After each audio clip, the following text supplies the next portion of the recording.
तो स्टूडेंट्स से आपके यूपी आईटीआई एडमिशन के लिए ऑनलाइन एप्लीकेशन फॉर्म आज से ही भरने यहाँ पर शुरू है वो कर दिए गए हैं। तो स्टूडेंट्स से आप उत्तर प्रदेश से हैं और आप उत्तर प्रदेश के किसी भी गवर्नमेंट या फिर प्राइवेट आईटीआई में अपना एडमिशन वो लेना चाहते हैं 2024-25 के अंदर, तो आप अपना एडमिशन के लिए ऑनलाइन फॉर्म कैसे किस तरह से भर सकते हैं, एप्लीकेशन फॉर्म फिलअप की जो कंप्लीट जानकारी होगी इस वीडियो में आपको स्टेप बाय स्टेप आपको देखने को मिलेगी। तो आपको आज की इस वीडियो को पूरा कंप्लीट है वो आपको देखना है। तो चलिए वीडियो को शुरू है वो कर लेते हैं। तो आपको अपना आईटीआई एडमिशन के लिए ऑनलाइन फॉर्म भरने के लिए सबसे पहले तो आपको इस यूपी आईटीआई एडमिशन की साइट पर, इस पोर्टल पर आपको विजिट करना है। तो इसके लिए आप अपने मोबाइल फोन या अपने पीसी में किसी भी एक इंटरनेट ब्राउजर में गूगल को ओपन करेंगे और गूगल के सर्च बार में आप लिखेंगे यूपी आईटीआई। ये लिखकर आप सर्च करेंगे तो सर्च रिजल्ट में सबसे ऊपर ही आपको यूपी आईटीआई की वेबसाइट का ही लिंक है वो देखने को मिलेगा। आप इस पर क्लिक करके इस वेबसाइट को ओपन है वो कर लेंगे। तो जैसे ही आप वेबसाइट को ओपन करेंगे तो इस तरह से आपके सामने पॉपअप विंडो है वो देखने को मिलेगी। इसमें यहाँ पर देख सकते हैं कि सरकारी निजी आईटीआई सत्र 2024-25 में प्रवेश हेतु ऑनलाइन आवेदन के लिए यहाँ पर आपको लिंक है वो देखने को मिल रहा है। तो यहाँ पर भी क्लिक करके आप डायरेक्ट आईटीआई एडमिशन पोर्टल पर विजिट है वो कर सकते हैं, या फिर आप इसे क्लोज करके भी यहाँ पर देख सकते हैं प्रवेश का आपको सेक्शन दिखाई दे रहा है। इसमें भी यहाँ पर आपको प्रवेश 2024-25 का आपको लिंक है वो दे रखा है। तो आप इस पर क्लिक करके भी आईटीआई एडमिशन पोर्टल पर आप आ सकते हैं। तो आप इस पोर्टल पर आ जाते हैं तो यहाँ पर आपको इसमें सबसे पहले तो नोटिफिकेशन वगैरह है, इंपोर्टेंट डेट वगैरह है वो यहाँ पर आपको देखने को मिल जाते हैं। तो यहाँ पर देख सकते हैं कि आपके जो ऑनलाइन आवेदन फॉर्म है आज से ही यहाँ पर शुरू है वो हुए हैं 10 जुलाई 2024 से ही, और लास्ट डेट है फॉर्म भरने की वो भी यहाँ पर देख सकते हैं कि 4 अगस्त 2024 है वो रखी गई है। तो इस डेट से पहले आपको अपना आईटीआई एडमिशन के लिए ऑनलाइन फॉर्म आपको भर देना है। यदि आपने फॉर्म भर दिया है, प्रिंट आउट नहीं लिया है, तो यहाँ से आप प्रिंट आउट ले सकते हैं और नोटिफिकेशन वगैरह है वो डाउनलोड कर सकते हैं। यदि आपने सभी नोटिफिकेशन वो रीड आउट है वो कर लिया है, पढ़ लिया है और आप एडमिशन के लिए ही फॉर्म अप्लाई करना चाहते हैं, तो यहाँ पर देख सकते हैं कि ऑनलाइन आवेदन करें। यहाँ पर आपको लिंक होता हुआ आपको देखने को मिल रहा है। आप इस पर क्लिक करेंगे, आप आईटीआई एडमिशन फॉर्म पर आ जाएंगे। यहाँ पर आपको फॉर्म है वो देखने को मिलेगा। इस फॉर्म में यहाँ पर आपको जानकारी है, डिटेल्स आपको फुलफिल करना है। सबसे पहले तो एप्लीकेंट का नाम है पूछा जा रहा है इंग्लिश में, यानी कि स्टूडेंट्स का जो नाम है जो आपके 10th या 12th क्लास की मार्कशीट में दिया गया है वही जो नाम है वो यहाँ पर फिल करेंगे और इंग्लिश में आपको दर्ज है वो करना है। इसके बाद में स्टूडेंट्स का हिंदी वाला नाम है वो यहाँ पर आप इसमें दर्ज करेंगे और अपने नाम के आगे मिस्टर, मिसेस, श्री वगैरह है इनका आपको बिल्कुल भी यूज आपको नहीं करना है। सिंपली आप अपना नाम है वो दर्ज करेंगे। इसके बाद में अपने पिता का नाम है इंग्लिश में दर्ज करेंगे, पिता का नाम है हिंदी में वो यहाँ पर दर्ज करेंगे। सेम इसी तरह से अपनी मदर का नाम भी यहाँ पर आप इंग्लिश में दर्ज कर देंगे, हिंदी में है वो दर्ज कर देंगे। तो नाम की एंट्री आप सही से फिल करने के बाद में यहाँ पर आपको अपनी डेट ऑफ बर्थ आपको सिलेक्ट करना है। तो इसके लिए आप सबसे पहले तो डेट है वो सिलेक्ट करेंगे, इनकी डे आपको सिलेक्ट करना है, मंथ आपको सिलेक्ट करना है, इसके बाद ईयर आपको सिलेक्ट करना है। जो भी ईयर है वो यहाँ से आप सिलेक्ट वो कर सकते हैं। इसके बाद आपको कैटेगरी है वो सिलेक्ट करना है। इसमें यहाँ पर देख सकते हैं कि SC, ST, OBC, जनरल, जिस भी कैटेगरी से आप आते हैं यहाँ से सिलेक्ट करेंगे। इसके बाद में फ्रेंड्स के एक्टिव जो मोबाइल नंबर है वो यहाँ पर इसमें एंटर करेंगे। इसके बाद में फ्रेंड्स के 12th डिजिट के जो आधार कार्ड नंबर है वो यहाँ पर आपको इसमें दर्ज है वो कर देना है। तो इस रजिस्ट्रेशन फॉर्म में यही आपसे जानकारी ही मांगी जा रही है। तो ये डिटेल्स आप फिल करेंगे। इसके बाद में यहाँ पर टिक करेंगे। टिक करने के बाद आप सेंड OTP बटन पर आप क्लिक है वो करेंगे। तो आप क्लिक करेंगे, इस तरह से अलर्ट मैसेज होगा। तो यदि आप श्योर है तो आप ओके बटन पर क्लिक करेंगे। जैसे आप ओके बटन क्लिक करेंगे तो आपके सामने फिर से एक मैसेज होगा। इसमें आपको बताया जा रहा है कि 8वीं फिर 10वीं के अंकपत्र के अनुसार आपने डिटेल्स फुलफिल की है तो सही है।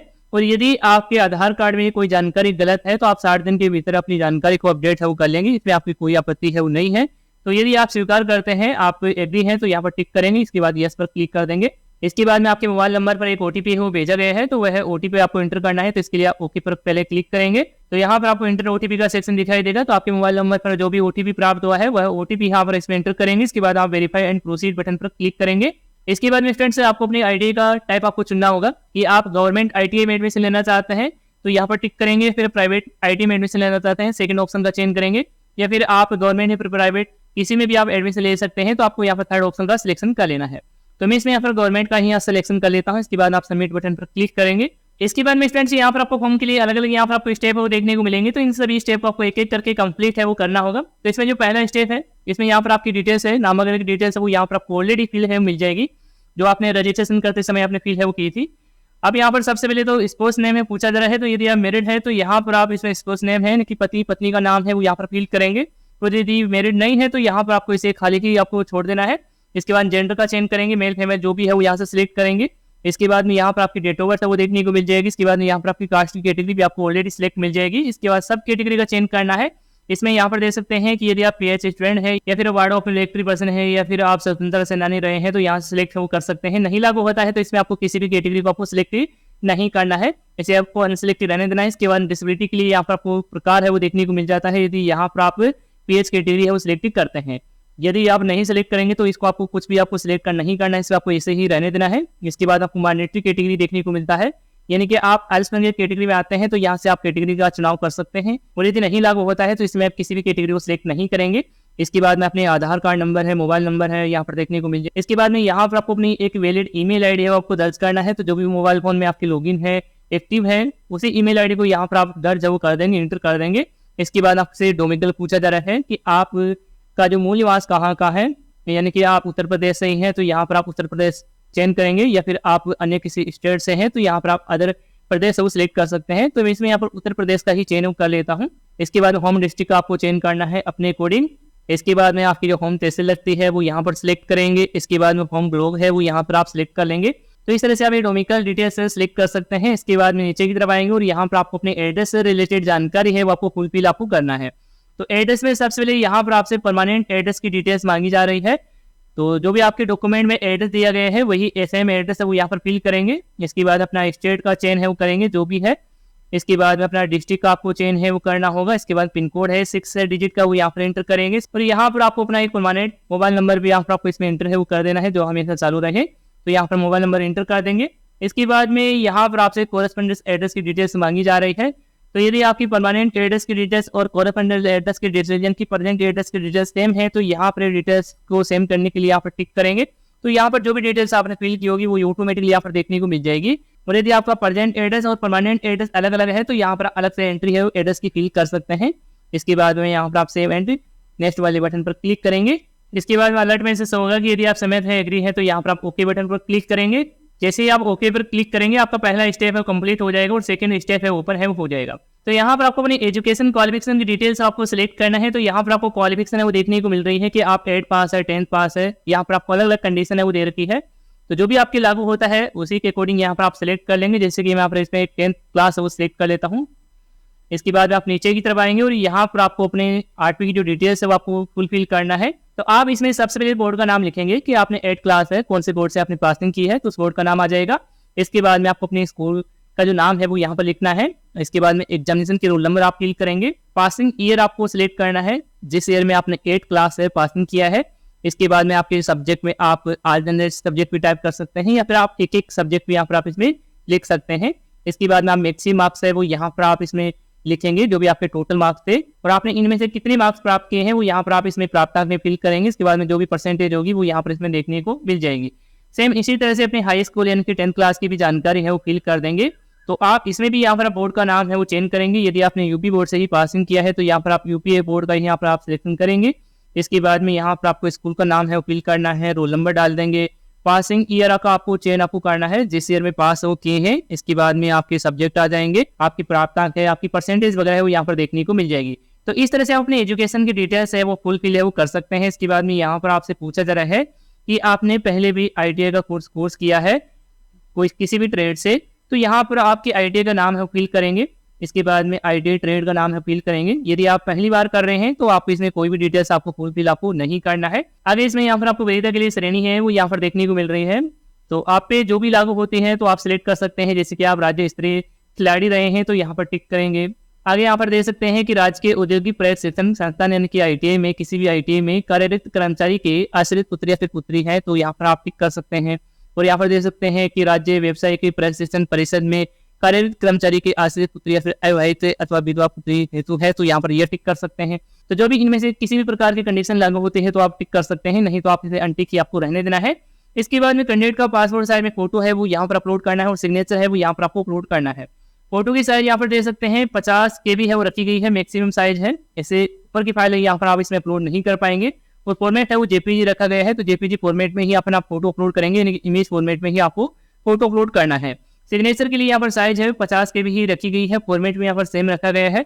तो आप अपना फोटो अपलोड करने के लिए अपलोड पर क्लिक करेंगे और आपने जहाँ पर भी फोटो है वो रखी है उस फोटो को यहाँ पर सिलेक्ट कर लेंगे। जैसे कि मैं यहाँ पर फोटो और सिग्नेचर है दोनों को यहाँ पर सिलेक्ट कर लेता हूँ। तो जैसे कि स्टूडेंट्स मैंने यहाँ पर फोटो और सिग्नेचर है वो सिलेक्ट कर लिया है। सिलेक्ट करते ही यहाँ पर आपको फोटो और सिग्नेचर का प्रीव्यू देखने को मिल जाएगा। तो यहाँ से आप फोटो सिग्नेचर का प्रीव्यू चेक कर लेंगे। यदि आपका फोटो सही आ रहा है तो ही आपको आगे बढ़ना है, और सिग्नेचर भी आपको चेक है वो कर लेना है। तो यहाँ पर मैं आगे बढ़ता हूँ। तो इसके लिए आप सेव एंड नेक्स्ट वाले बटन पर क्लिक करेंगे। तो स्टूडेंट्स आप क्लिक करेंगे तो अगला जो स्टेप है, तीसरा जो स्टेप है ओपन है वो हो जाएगा। इसमें आपको अपनी ITI की कॉलेज वगैरह है वो आपको सिलेक्ट आपको करना है, जिस कॉलेज में आप एडमिशन है वो लेना चाहते हैं। तो यहाँ पर सबसे पहले तो आवेदित कोर्स का जो ग्रुप है आपको चेंज करना है। ग्रुप का सिलेक्शन करने से पहले यहाँ पर जो जानकारी दे रखी है इसको आपको एक बार पढ़ लेना है। तो मैं इसमें यहाँ पर ग्रुप बी है और ए है वो दोनों को यहाँ पर सिलेक्ट कर लेता हूँ। दोनों को भी यहाँ पर सिलेक्ट कर सकते हैं। इसमें यहाँ पर आपको देखने को मिल रहा है। आगे इसमें यहाँ पर देख सकते हैं कि स्थानीय आरक्षण हेतु यहाँ पर आपको सिलेक्शन आपको करना है। तो यहाँ पर इसमें सिलेक्शन करने से पहले आपको यहाँ पर जो जानकारी दे रखी है इसको आपको एक बार कंप्लीटली पढ़ लेना है। कंप्लीटली पढ़ने के बाद में ही यहाँ पर आप यहाँ से सिलेक्शन कर लेंगे। जैसे कि मैं इसमें गृह प्रदेश का चयन कर लेता हूँ। तो प्रदेश के अकॉर्डिंग, डिस्ट्रिक्ट के अकॉर्डिंग यहाँ पर आपको ITI कॉलेज के नाम है वो देखने को मिल जाएंगे। अब आप जिस भी ITI कॉलेज में एडमिशन के लिए फॉर्म फिल करना चाहते हैं यहाँ से आप सिलेक्ट वो कर सकते हैं। जैसे कि मैं इसमें यहाँ पर ITI एक कॉलेज का नाम सिलेक्ट कर लेता हूँ। सिलेक्ट करने के बाद यहाँ पर आप चुने पर क्लिक करेंगे तो यहाँ पर जो आपने सिलेक्ट की है कॉलेज उसका जो नाम है वो यहाँ पर देखने को मिल जाएगा। और इस कॉलेज में जितने भी यहाँ पर ट्रेड अवेलेबल है उन सभी के नाम भी यहाँ पर आपको देखने को मिल जाएंगे। यदि आप जिस ट्रेड में एडमिशन लेना चाह रहे हैं इसमें उपलब्ध नहीं है तो आप दूसरी कॉलेज का ही चयन वो करेंगे। तो इस तरह से आप सिलेक्शन करेंगे। और भी यदि आप इसमें कॉलेज ऐड करना चाहते हैं तो सिलेक्शन कर लेंगे। इसके बाद चुने बटन पर क्लिक करेंगे तो ये जो कॉलेज भी यहाँ पर इसमें ऐड है वो हो गई है, यहाँ पर आप लोग देख सकते हैं। और इसमें ट्रेड नेम देखने को नहीं मिल रहा है तो यहाँ पर आप प्लस आइकन पर क्लिक करेंगे तो इसमें जितने भी यहाँ पर उपलब्ध ट्रेड होंगे वो यहाँ पर देखने को मिल जाएंगे। और ट्रेड नेम के आगे यहाँ पर आप देख सकते हैं NCVT है और SCVT है। तो इनका आपको बिल्कुल ध्यान रखना है। NCVT यानी कि नेशनल लेवल आपका ये ट्रेड है वो करवाया जाता है, और SCVT आपके स्टेट लेवल का आपको ITI कोर्स है वो करवाया जाता है। तो आप यहाँ पर ध्यान से चेक करेंगे कि NCVT आप करना चाहते हैं या फिर SCVT। उसी के अकॉर्डिंग यहाँ पर आप ट्रेड का नाम है सिलेक्शन करेंगे। तो ट्रेड नेम सिलेक्शन करने के लिए यहाँ पर देख सकते हैं कि जैसे कि आप कोपा है वो लेना चाहते हैं तो कोपा में यहाँ पर देखने को मिल रहा है, ये सिलेक्ट कर लेता हूँ। जैसे ही आप सिलेक्ट करेंगे वो नीचे की तरफ आके देखेंगे तो यहाँ पर आपको ट्रेड नेम है वो ऑलरेडी यहाँ पर सिलेक्ट है वो हो चुका है। अब यदि आप दूसरे ट्रेड के नाम भी यहाँ पर सिलेक्ट करना चाहते हैं, इंटरेस्टेड है, तो यहाँ पर आप सिलेक्ट वो कर सकते हैं। जैसे कि मैं एक और इसमें ऐड है वो कर लेता हूँ।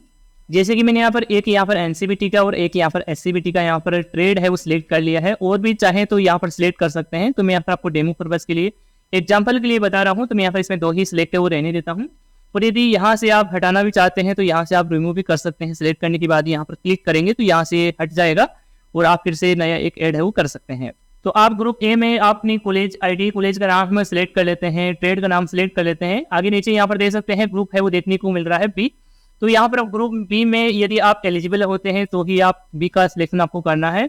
और यदि आप एलिजिबल नहीं होते हैं और आप कॉलेज का सिलेक्शन करते हैं फिर से यहाँ पर क्लिक करते हैं तो यहाँ पर आपको एरर वो देखने को मिल जाएगा कि आपके द्वारा दी गई शैक्षणिक योग्यता अथवा उसी के अनुसार आपकी जो ITI है उसमें आपका जो कोर्स है ट्रेड है वो उपलब्ध नहीं है। तो इस तरह से एरर है वो देखने को मिल जाएगा। यदि आप ग्रुप बी के लिए एलिजिबल है तो ही आपको सिलेक्ट वो करना है। तो मैं यहाँ पर ग्रुप बी को यहाँ पर अनसिलेक्ट वो कर लेता हूँ यहाँ से।